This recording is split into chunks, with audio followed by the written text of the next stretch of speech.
When we look at the challenges facing us today through the lens of the 20th century and the modern ideologies that claimed almost 200 million innocent lives and the virtues that could have saved those lives, you might well feel dispirited.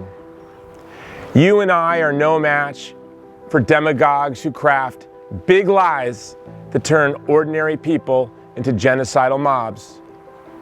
We cannot take down all the sophists who weave from fashionable half-truths a silk shroud to mask our everyday evils.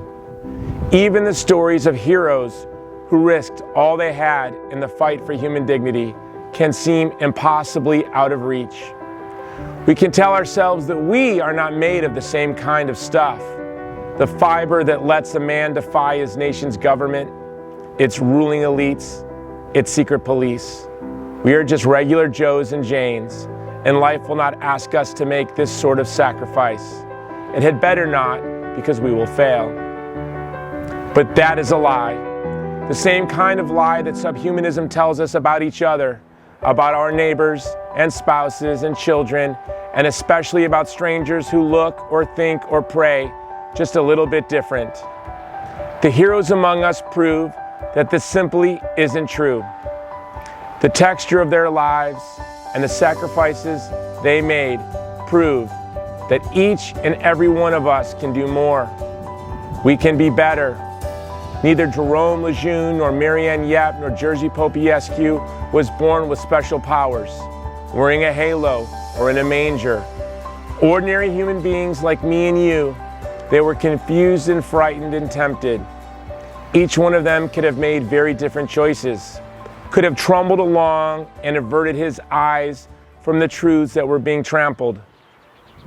Subhumanism, for all the intellectual or political masks it wears, says just one central thing: that man doesn't really matter all that much, that there is nothing in us that exceeds or transcends the ugliness of Darwinian competition, the limits of biology, the inevitability of death. That is a lie. And we can treat people as if they were robots, ghosts, or beasts. We can starve, enslave, imprison them, or kill them.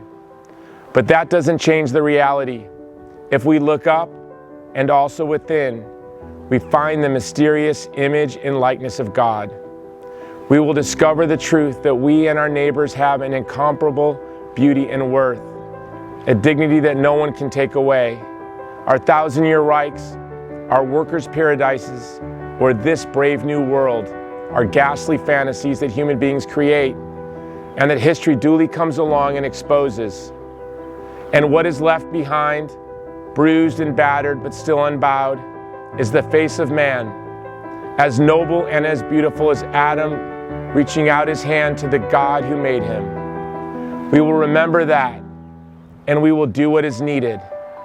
We will feel from the depths of our hearts to the highest flights of our imagination a love of the good, a hatred of cruelty and smallness of soul, and a loyalty to each and every member of our family, the human family.